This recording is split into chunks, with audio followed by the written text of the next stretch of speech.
Good morning students. आज हम Indian literature के एक बहुत ही इम्पोर्टेंट राइटर और एक्टिविस्ट के बारे में पढ़ने वाले हैं, अर्जुन डांगले। पहले हम इनकी लाइफ को स्टेप बाय स्टेप करके समझेंगे ताकि आपको समझ आ जाए कि वो कौन थे और उन्होंने क्या लिखा। बेसिकली अर्जुन डांगले का बर्थ 1945 में हुआ था। वो मॉडर्न मराठी लिटरेचर और दलित एक्टिविज्म के एक बहुत बड़े पायोनियर यानी कि जो शुरुआत करने वाले नेता होते हैं वो हैं। अब दलित राइट्स एक्टिविज्म का मतलब क्या है? इसका मतलब ये है कि उन्होंने सिर्फ कमरे में बैठकर कहानियां नहीं लिखी है, बल्कि जो कास्ट सिस्टम होता है, जो उसकी वजह से जो लोगों के साथ इनजस्टिस हुआ था, उसके खिलाफ सड़क पर उतरकर इक्वालिटी, जस्टिस और डिग्निटी, ह्यूमन डिग्निटी के लिए उन्होंने लड़ाई लड़ी है। दलित पैंथर्स मूवमेंट। साल 1972 की बात है। अर्जुन डांगले ने एक बहुत बड़े बहुत बड़ा एक काम किया। उन्होंने दलित पैंथर्स नाम की एक ऑर्गेनाइजेशन बनाई।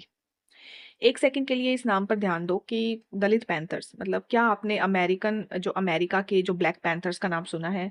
वो ब्लैक अमेरिकन को एक ग्रुप था जो कि रेशियल डिस्क्रिमिनेशन के खिलाफ लड़ रहा था। ठीक वैसे ही इंडिया में जो दलित पैंथर्स के यंग लोगों का एक जो रेडिकल ग्रुप था। रेडिकल का सिंपल मतलब होता है कि वो लोग जो अब शांत बैठने को तैयार नहीं थे, उन्हें तुरंत और बड़े बदलाव चाहिए थे। तो अर्जुन डांगले इस पूरे मूवमेंट के सेंटर में थे।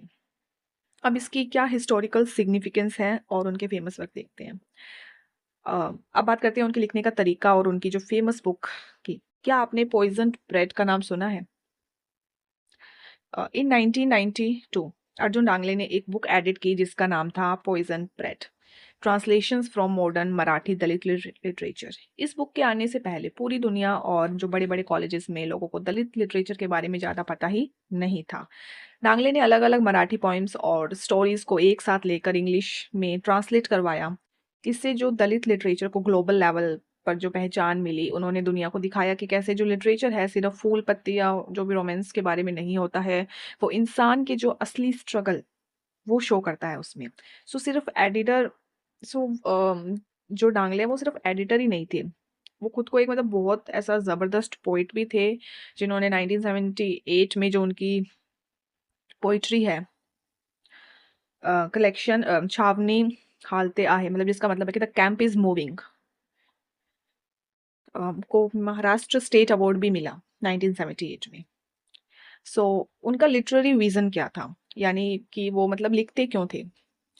सिंपल वर्ड में बोले तो अर्जुन डांगले पर जो डॉक्टर बी आर अम्बेडकर की सोच का बहुत बड़ा असर था। डॉक्टर अम्बेडकर ने सिखाया था कि पढ़ाई जो एजुकेशन है, सेल्फ रिस्पेक्ट है और इनजस्टिस के खिलाफ बोलना कितना ज़रूरी है। इसलिए डांगले ने जो क्लासिकल रोमेंटिज्म को बेसिकली उन्होंने पूरी तरह से रिजेक्ट किया है।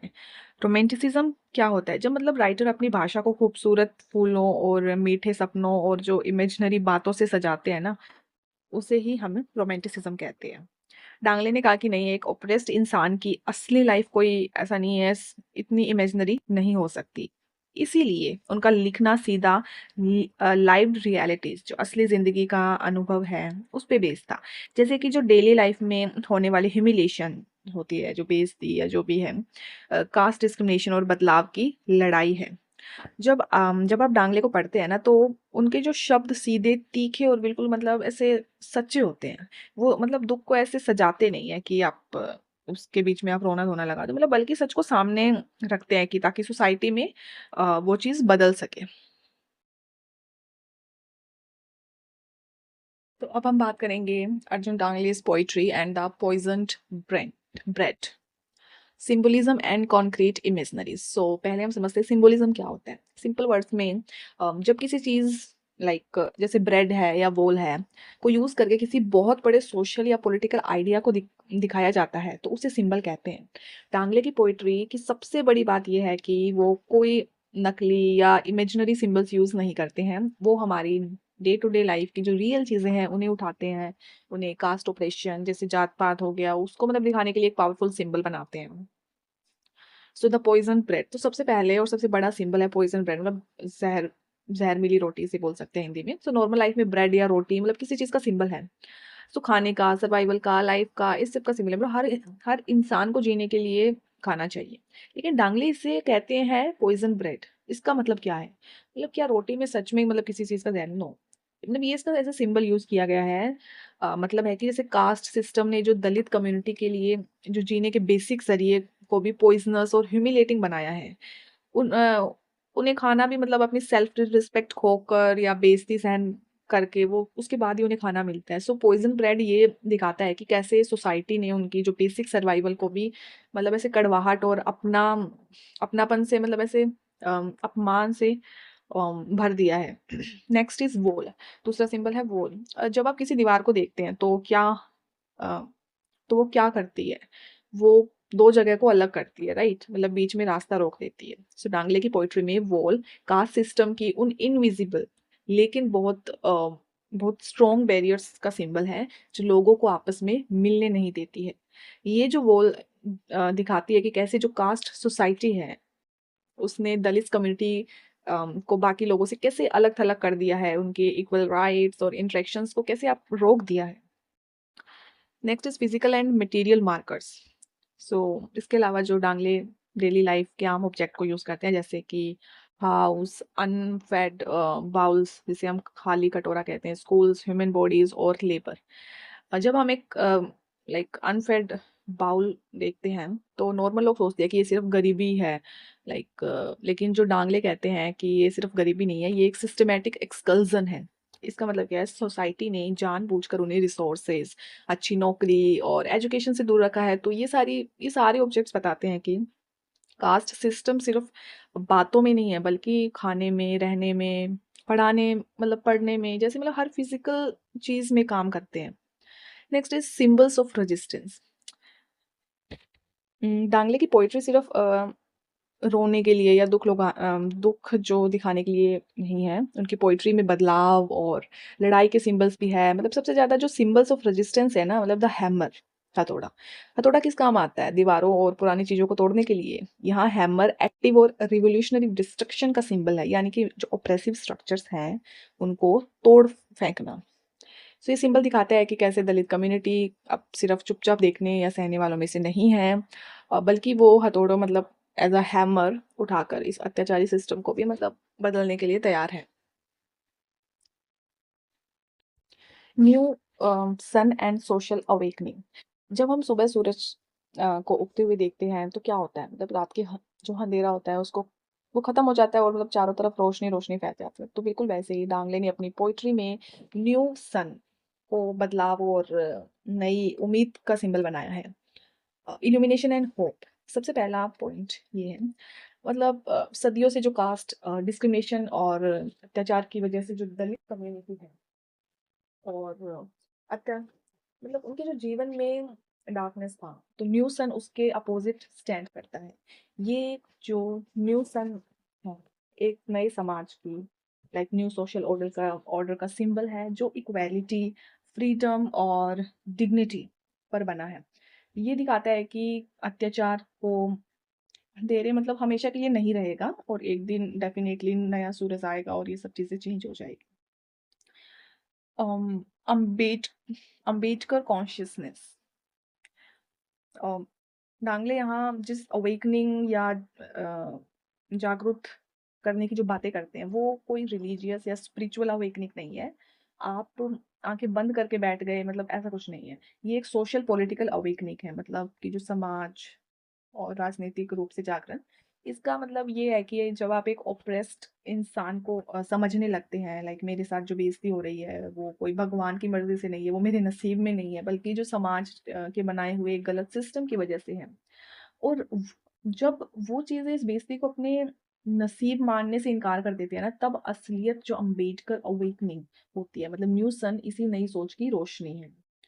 Got it?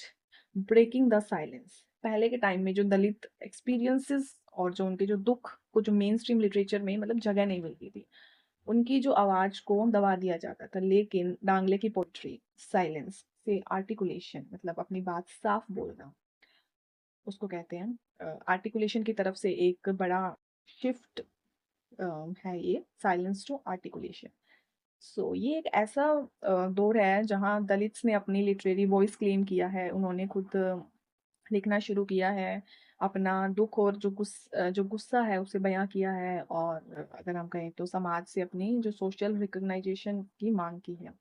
Next is collective transformation.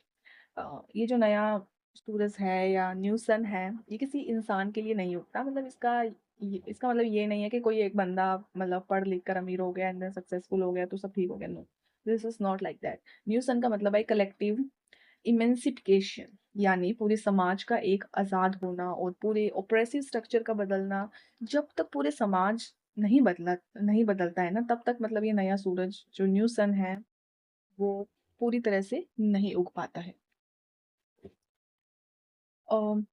सबसे पहला पॉइंट है institution as tools of control. Normally school का काम क्या होता है?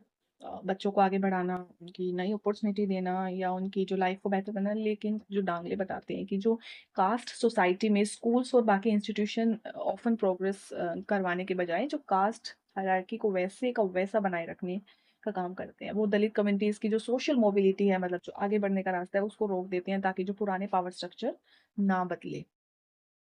नेक्स्ट इज इस पोएम में ना मतलब वो दिखाते हैं कि कैसे जो स्ट्रक्चरल डिस्क्रिमिनेशन है, मतलब जो सिस्टम में पहले हुआ बदलाव, मतलब दलित बच्चों का जो स्कूल जाने से पहले रोकते हैं, ये उन्हें वहाँ आइसोलेट करते हैं। जब दलित बच्चों को अच्छी एजुकेशन नहीं मिलती है तो वो अ, पुराने ही जो मजदूरी के काम में वही फंसे रहते हैं उसी में ही।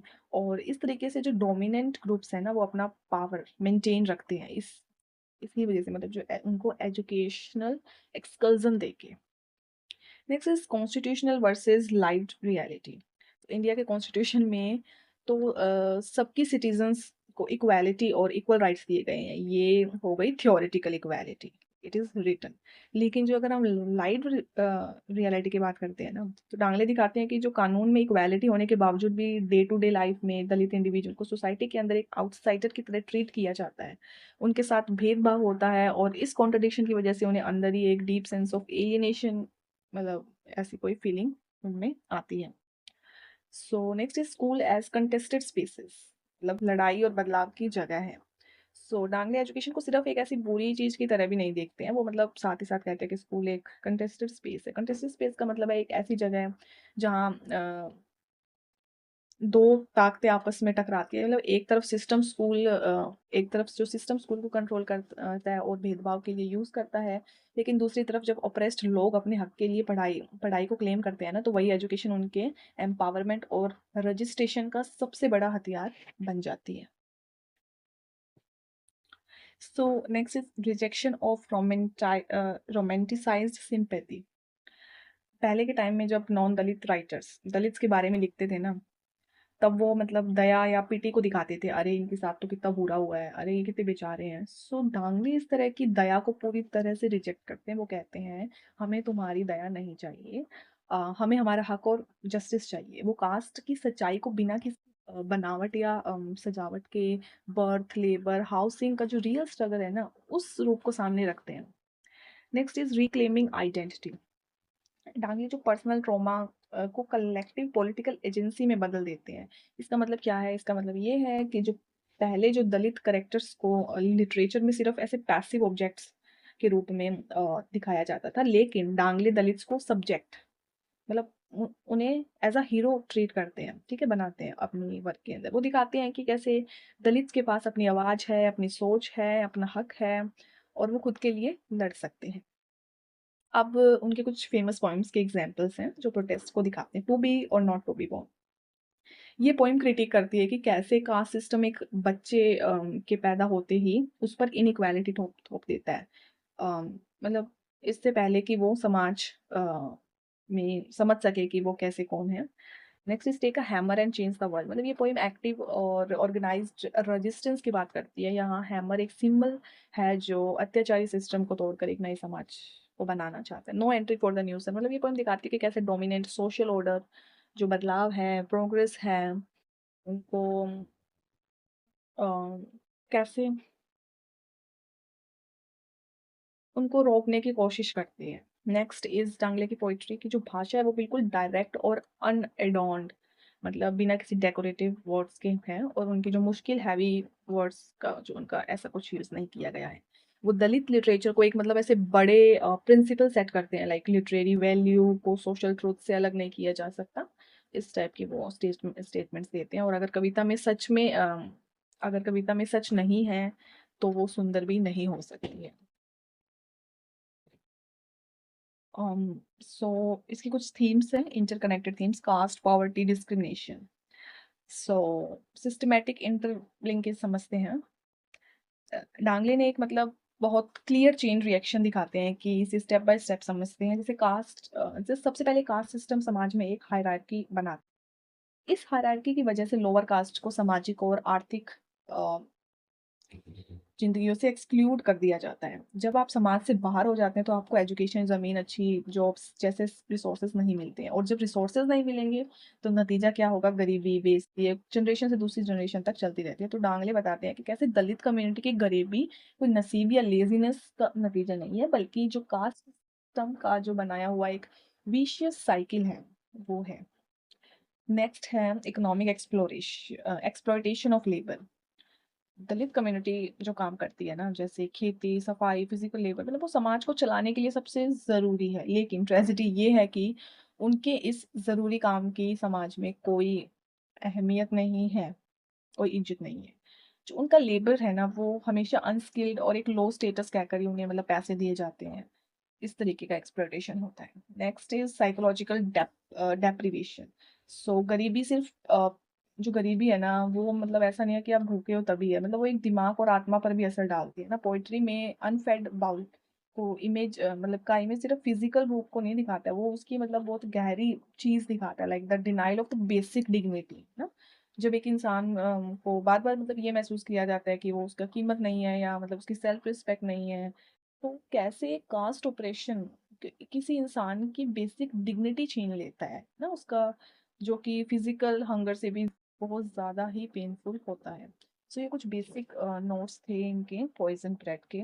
आप ये जो नोट्स है ये जो नोट्स हैं ये आप अपने आंसर्स में फ्रेम कर सकते हैं, ताकि आप किसी भी टाइप का क्वेश्चन इससे कर सकते हैं, whether it is short answer और लॉन्ग आंसर। Thank you.